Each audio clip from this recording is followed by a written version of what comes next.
আমাদের কাছে একটা বাইক একটা প্রবলেম নিয়ে আসছে আমাদের শিয়া ভাইয়ের বাইক। তো বাইকে কি সমস্যা হচ্ছে? বেশ কিছুদিন ধরে আমি একটা সমস্যায় ভুগতেছি, সেটা হচ্ছে যে আমার এফআই গাড়ি মানে ফ্রেজার চালাতেছি, এটা হচ্ছে অ্যাক্সিলারেটর দিলে একটু দম দেয়, মানে হচ্ছে একটু ভাগে আবার হচ্ছে থেমে পড়ে, ভাগে আবার থেমে দম পড়ে। দেয়, তাই তো? সমস্যাটা আমি করছি এবং দাদার কাছে এসে বললাম, দাদা বললো যে এফআই এর হয়তো এটা সমস্যা। তো এর জন্য দাদা হচ্ছে আমার এফআইটা খুলে ওটা ক্লিন করে দেবে। এটা হচ্ছে ফুয়েল ইনজেক্টর যেটা, ফুয়েল ইনজেক্টরটা আমরা ক্লিন করে দেবো। মেন হচ্ছে ভাইয়ের বাইকটা আমরা কয়েকদিন আগে সার্ভিস করছিলাম, তো আমাদের মেশিনটা ছিল না, তো এই মেশিনটা নিয়ে আসছি। তো আমরা এখন ফুয়েল ইনজেক্টরটা ক্লিন করে দিব। আশা করি ইনশাল্লাহ ভাইয়ের যে প্রবলেমটা সমাধান হয়ে যাবে। সাথে থাকবেন।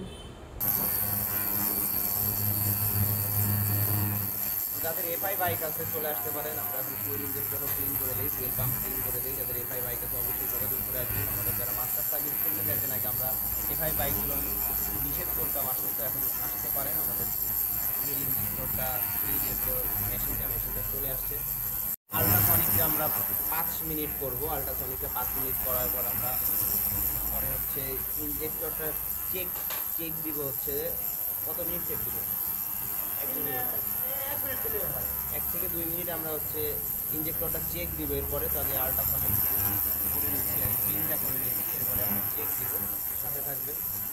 আল্ট্রাসনিকটা আমরা কমপ্লিট করছি, তো এইবার আমরা চেকিং করব। সাথে থাকবেন।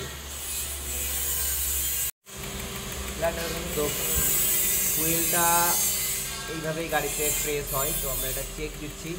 ক্লিনের পরে এটা আমরা চেক দিচ্ছি। তো দেখতেই পাচ্ছেন কীভাবে কাজ করে বাইকের ভিতরে এটা।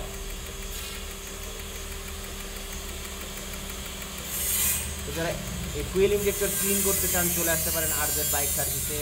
স্ক্রিনে দেওয়া নাম্বারে যোগাযোগ করে আসতে পারেন।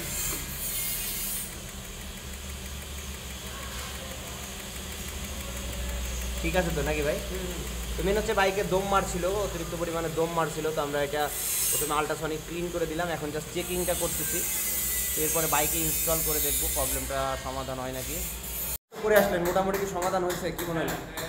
শুরুতে দেখ মারতো কিছু, যখন আসলাম তখন দেখলাম এখন মোটামুটি হচ্ছে দেখটা ঠিক হয়ে গেছে, তো স্মুথ চলতেছে। আরও 2-1 দিন চালানোর পরে যদি সমস্যা হয় আমাদের জানাবেন।